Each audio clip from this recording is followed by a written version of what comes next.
ఎప్పుడు హెచ్చమనాయక ప్రోలయనాయక రుద్ర అంటూ కత్తులు గుర్రాలు ఏనుగులు యుద్ధాల కథలేనా?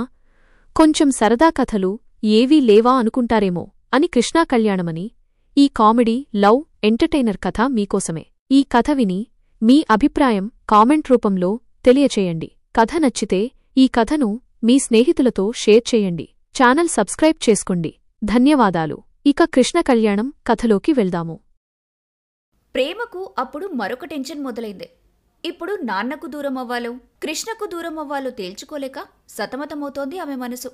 కృష్ణ వెళ్లి గంగమ్మకు దండం పెట్టుకుంటూ ఉండగా అతడి భుజం మీద ఎవరో తడితే వెనక్కి తిరిగి చూశాడు కృష్ణ. వెనకాల శంకర్రావు ఉన్నాడు. ఏమైంది కృష్ణ, ఈరోజు నీ ప్రేమ విషయం అటో ఇటో తేల్చేస్తా అన్నావు అని అడిగాడు. రేపు సాయంత్రం నాతో పెళ్లి చేసుకోవడానికి రాకపోతే నేను చనిపోతానన్నాను, అంతే. తన తీరు చూస్తుంటే పెళ్లికి ఒప్పుకునేదానిలాగే ఉంది. తను ఒప్పుకొని వస్తే రేపటి నుండి డైరీకి 10 రోజులు సెలవు పెట్టి కాణిపాకంలో పెళ్లి చేసుకుని అలా ఊటీకి హనీమూన్ వెళ్ళొస్తాం అని కాస్త సంతోషపడుతూ అన్నాడు కృష్ణ. అదేంటి కృష్ణ, అమ్మాయి కోసం చస్తావా? చస్తాను అని భయపెట్టి ఆమెను పెళ్లికి ఒప్పేస్తావా? అలా చేస్తే తనకు నువ్వు చస్తావనే భయంతో పెళ్లి చేసుకుంటుంది కానీ ఇష్టంతో కాదు. అలా భయపెడితే పుట్టే ప్రేమ ఎందుకు నీకు చెప్పు అని శంకర్రావు అనటంతో ఇన్నాళ్ళు తనతో అల్లరిచిల్లరుగా మాట్లాడిన శంకర్రావేనా ఇలా ఇంత బాధ్యతగా మాట్లాడుతూ ఉందని కృష్ణకు అనుమానం వచ్చినా ఆ ఆశ్చర్యం నుండి తేరుకొని, తనకు నా మీద ఆల్రెడీ ప్రేమ ఉంది శంకర్రావు గారు. నేను తనని భయపెట్టి నన్ను ప్రేమించమనటం లేదు. నన్ను ప్రేమించడానికి భయపడొద్దని చెబుతున్నా.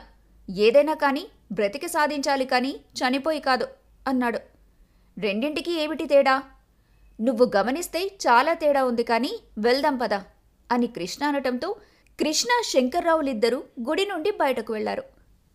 కానీ పాపం వాళ్లు గమనించినట్టు లేరు. వాళ్ళిద్దరూ మాట్లాడుకుంది వారి వెనకే నిలబడి ఉన్న చెంచిరెడ్డి మొత్తం వినేశాడు. అది విన్న చెంచిరెడ్డి కూడా దీర్ఘంగా ఆలోచిస్తూ అలా ముందుకు కదిలి వెళ్ళిపోయాడు. ఆ రోజు ఆ మరుసటి రోజు కూడా ఏం చేయాలో అర్థం కాక తదేకంగా తన రూంలోనే కూర్చొని ఉండిపోయింది ప్రేమ. ఇటు నాన్న, అటు ప్రాణప్రదంగా ప్రేమించిన అబ్బాయి. తను ఎటువైపు వెళ్లాలో తేల్చుకోలేక సతమతమవుతుంది. ఇంతలో అమ్మా, ఎందుకలా డల్గా ఉన్నావు అని ఆమె కొడుకొచ్చి ఆమెను కౌగిలించుకున్నాడు. అప్పుడు ప్రేమ తేరుకొని, అరే, నన్ను నా తమ్ముడు గతంలోకి వెళ్ళి నటించమంటే నేనేంటి జీవించేస్తున్నాను అనుకుంది. తన నటన నుంచి తేరుకొని గతంలో తన తమ్ముడు ఇలాంటి సమయంలో వచ్చి, అక్కా, కృష్ణ చాలా మంచివాడు. కేవలం జాతకాలు కలవనే కారణంతో ఆయన్ను దూరం చేసుకోకు. నేను పెద్దయ్యాక సైకాలజిస్టునై నాన్నకున్న జాతకాల పిచ్చిని తగ్గిస్తాను. నువ్విప్పుడు కృష్ణతో వెళ్ళి అతని పెళ్లి చేసుకో. ఆ పని చేసినందుకు నాన్నకు నీ మీద కోపం మహా అయితే 2-3 ఏళ్లుంటుంది. ఆ తర్వాత ఆయన కోపం తగ్గుతుంది. ఆయనే మళ్ళీ నీ గురించి ఆలోచించి నిన్ను క్షమించేస్తాడు. నువ్వు మరేం ఆలోచించకు. నా మాట విని కృష్ణతో వెళ్ళి ఆయన్ని పెళ్లి చేసుకో అని 9 ఏళ్ల క్రితం సాయి శ్రీకాంత్ ఇచ్చిన సలహాలను గుర్తు చేసుకుంది. ఏదో ఒక నిర్ణయానికి వచ్చినట్టు ప్రేమ డిసైడ్ అయి పైకి లేచి కొడుకుని మంచం మీద పడుకోబెట్టి ఆ రోజు రాత్రికి 9 ఏళ్ల క్రితం తాను చేసిన విధంగానే చేయాలని నిర్ణయించుకొని బయలుదేరింది. కిందికి రాగానే 9 ఏళ్ల క్రితంలాగే ఆమె నాన్న హాల్లో వాలుకుర్చీలో కూర్చొని ఉన్నాడు. బయటకు వెళ్తున్న ప్రేమను చూసి, ఎక్కడికమ్మా ఈ టైంలో అని అడిగాడు. నాన్నా, అది నా ఫ్రెండ్ ఒక అమ్మాయి వీధి చివర నా కోసం ఎదురు చూస్తూ ఉంది.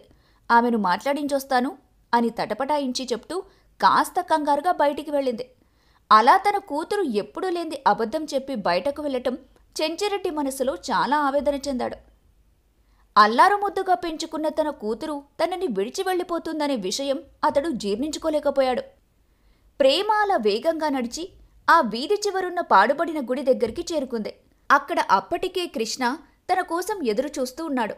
అతడి ముఖంలో ఆతృత ఉంటుంది అని అనుకున్న ప్రేమ అతడు అక్కడ మౌనంగా కూర్చొనుండటం చూసి కాస్త ఆశ్చర్యపడి, కృష్ణ, నేను నీకొక విషయం చెప్పాలి. నేనిక్కడికి వచ్చింది నీతో వచ్చి నిన్ను పెళ్లి చేసుకోవడానికి కాదు, మా నాన్నను వదిలి నేను రాలేను అని చెప్పడానికి అనడంతో ప్రేమను వెంబడిస్తూ వచ్చి చాటుగా నక్కిన చెంచిరెడ్డి ఆశ్చర్యపడ్డాడు. ప్రేమ అలా మాట్లాడటంతో కోపంగా ఊగిపోతాడనుకున్న కృష్ణ కూడా కాస్త ప్రశాంతంగానే నిలబడి, నిజానికి నేను కూడా నీకు అదే విషయమే చెప్పాలనొచ్చాను. మీ నాన్నగారిని ఒప్పించే నిన్ను పెళ్లి చేసుకోవాలని నేను నిర్ణయించుకున్నాను అని అనటంతో చాటుగా వీరి మాటలు వింటున్న చెంచిరెడ్డితో పాటు ప్రేమ కూడా ఆశ్చర్యపోయింది. అదేంటి అని ప్రేమ అడిగేలోపే, ఈరోజు ఉదయం మా అమ్మ నా రూమ్కొచ్చింది. నేను నిన్ను దొంగతనంగా పెళ్లి చేసుకోవడానికి రమ్మన్న విషయం అమ్మకు చెబితే మా అమ్మ నా మీద కోప్పడి, ఏ అమ్మాయి అయినా కానీ చిన్నప్పట్నుంచి ఆప్యాయంగా పెంచిన తల్లిదండ్రుల ప్రేమను కాదని కేవలం కొన్ని నెలల క్రితం మొదలైన అబ్బాయి ప్రేమకు ఎక్కువ విలువిచ్చి ఎలా వస్తుంది? అలా వచ్చేసిందంటే నా దృష్టిలో అది నిజమైన ప్రేమ కాదు. 20 ఏళ్ల ప్రేమను 6-7 నెలల ప్రేమ ఎలా చంపుతుంది చెప్పు? ఎన్నో ఏళ్ల తల్లిదండ్రుల ప్రేమను చంపుకుని వచ్చేసిందంటే నీ కొన్ని నెలల ప్రేమ ఆ అమ్మాయిని నీతో పాటు ఎన్నాళ్ళుండనిస్తుంది చెప్పు? ఒకవేళ ఆ అమ్మాయిని ఆమె పెద్దలు సరిగ్గా పట్టించుకోకుండా అమ్మాయి పట్ల బాధ్యత లేకుండా ప్రవర్తించేవాళ్లైతే నీతో లేచి వచ్చేస్తుంటే సరే కాని, అమ్మా నాన్న బాధ్యతగా చూసుకున్నా అలా అమ్మాయి ప్రేమ పేరుతో బయటికొచ్చేసిందంటే అది కలకాలం నిలబడే ప్రేమ కాదు. నాకు తెలిసినంతవరకు చెంచిరెడ్డి గారు ఆ అమ్మాయిని బాగానే పెంచారు. కాని జాతకాలు విపరీతంగా నమ్మే ఆయన మనస్తత్వం ఆయన కూతుర్ని మనింటి కోడలు కానివ్వకుండా చేస్తుంది. నిశ్చితార్థం రోజు నలుగురు ఆయన గురించి ఏమనుకుంటారో అని కూడా పట్టించుకోకుండా తన కూతురు భవిష్యత్తు బాగుండాలని, అలా ఆయన కూతురుపై పెంచుకున్న మమకారాన్ని తెంచుకొని ఆ అమ్మాయి ఎలా వస్తుంది? సూటిగా ఒక్క మాట అడుగుతాను చెప్పు. నిన్ను ఎవరైనా నాకు ఇప్పుడు దూరం చేస్తే నేనెంత బాధపడతాను? అలాగే చెంచిరెడ్డి కూడా తన కూతురు తనని కాదని దూరమైతే ఆయన ఎంత బాధపడతాడో ఆలోచించు. అందుకే ఆయన నొప్పించి ఈ పెళ్లి చేసుకుంటే బాగుంటుందని నా అభిప్రాయం. లేదు, ఎన్నిసార్లు ప్రయత్నించినా ఆయన ఒప్పుకోకపోతే అప్పుడు కావాలంటే ఇలా లేచిపోయేందుకు ప్రయత్నిస్తే మంచిది. ఆయన్ని ఒప్పించేందుకు ప్రయత్నించు ముందు అని నాకు చెప్పింది. మా అమ్మ చెప్పిన దాంట్లో నిజముందనిపించింది. అందుకే రేపొకసారి వచ్చి మీ నాన్నతో మాట్లాడతాను. ఆయన ఒప్పుకోకపోతే మళ్ళీ ప్రయత్నిస్తాను. ఆయన్ని ఒప్పించే నిన్ను పెళ్లి చేసుకుందామనుకుంటున్నాను. ఏమంటావు ప్రేమ? అని కృష్ణ ప్రేమ వైపు చూశాడు. 9 ఏళ్ల క్రితం ఏం చెప్పాడో అదేవిధంగా మళ్ళీ ఇప్పుడు కృష్ణ చెప్పడంతో ప్రేమ లోపల నవ్వుకున్నా పైకి మాత్రం, నా పరిస్థితి అర్థం చేసుకున్నందుకు చాలా థాంక్స్ కృష్ణ. అత్తయ్య బాగా చెప్పారు. అవును, అత్తయ్య ఎప్పుడొచ్చారు ఊరు నుండి అని అడిగి నాలుగు ఖర్చుకుంది. కృష్ణ నవ్వుతూ, అబ్బో, పెళ్లి కాకుండానే మా అమ్మ నీకు అత్తయ్య అయిపోయిందే అని అన్నాడు. ఇక దగ్గరలో అవుతుంది కదా అని ప్రేమ తన పొరపాటును కవర్ చేసుకుంది. సరే ప్రేమ, రేపు మీ ఇంట్లో కలుస్తాను, బాయ్ అన్నాడు కృష్ణ. సరే కృష్ణ, బాయ్ అని ప్రేమ కూడా ఇంటికి బయలుదేరింది. ప్రేమ అలా ఇంటికి వెళ్తూ ఉండగా చెంచిరెడ్డి ఆమె భుజం తట్టి, మొత్తానికి ఇన్నాళ్లు గడిచినా అల్లుడు ఆ రోజు ఎలా మాట్లాడాడో ఈరోజు అలాగే మాట్లాడాడు అన్నాడు. ఆయన అలా తట్టడంతో ప్రేమ ఒక్క క్షణం ఉలిక్కిపడినా తేరుకొని, నువ్వు ఈ టైంలో ఇక్కడికెందుకొచ్చావు అని అడిగింది. ఓ అదా, అల్లుడు నీతో ఏం మాట్లాడతాడో విందామని వచ్చానులే కాని, మొత్తానికి అల్లుడు నన్ను పెళ్లికి ఒప్పించడానికి రేపొస్తున్నాడన్నమాట అంటూ ఇద్దరూ వారి ఇంట్లోకి వెళ్లారు. అప్పటికే అక్కడ శ్రీకాంత్ వారి కోసం ఎదురు చూస్తూ ఉన్నాడు. వాళ్లు రాగానే, ఈ టైంలో ఇద్దరెక్కడికి వెళ్లారు అని అడిగాడు. దాంతో చెంచిరెడ్డి కాస్త సంబరంగా, నా అల్లుడు మళ్లీ నన్ను ఒప్పించి నా కూతుర్ని పెళ్లి చేసుకోవడానికి వస్తున్నాడు అన్నాడు. ప్రేమ మాత్రం కాస్త నీరసంగా, పెళ్లైన తర్వాత కూడా ఆయనకు గతం గుర్తుకు రాకపోతే నా కాపురం మళ్లీ 9 ఏళ్ల క్రితం నుండి మొదలు పెట్టాలేమో అని అంది. దానికి శ్రీకాంత్కి నవ్వు వచ్చినా కాస్త ఆపుకొని, అక్క, మీ పెళ్లవగానే అన్నీ సర్దుకుంటాయి, నన్ను నమ్ము అని ఆమెకు ధైర్యం చెప్పాడు.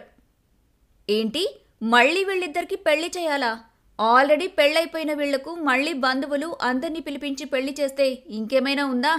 అల్లుడు గతం మర్చిపోయిన విషయం అందరికీ తెలిస్తే మనం నటిస్తున్న విషయం అతడికి ఎవరో ఒకరి వల్ల తెలిసిపోతుంది కదా అన్నాడు కంగారుగా చెంచిరెడ్డి. దానికి శ్రీకాంత్, నాన్నా, నువ్వు కంగారు పడకు, అసలే హార్ట్ పేషెంట్వి. రేపు బావిక్కడికి రాగానే నువ్వు కాసేపు బెట్టు చేసి తర్వాత మీ గురువుగారు శంకరశాస్త్రి దగ్గరికి తీసుకొనిరా. నేనాయనతో ఈ విషయం ముందే చెప్పి ఒక ప్లాన్ చెప్పిస్తాను అన్నాడు.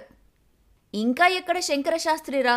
9 ఏళ్ల క్రితం మీ బావ ఇలాగే నాతో మాట్లాడడానికి వచ్చినప్పుడు వాళ్ళ అమ్మగారు చెప్పిన మాటలు విని జాతకాలు కలవకపోయినా అంత మంచి కుటుంబానికి ప్రేమనివ్వడానికి ఒప్పుకొని అల్లుడి జాతకంలో దోషం పోవడానికి పరిహారం ఏదైనా ఉంటే చెప్పమని గురువుగారి దగ్గరికెళ్తే, నీ అల్లుడికి ఏ పరిహారం ఉన్నా నేను చెప్పను.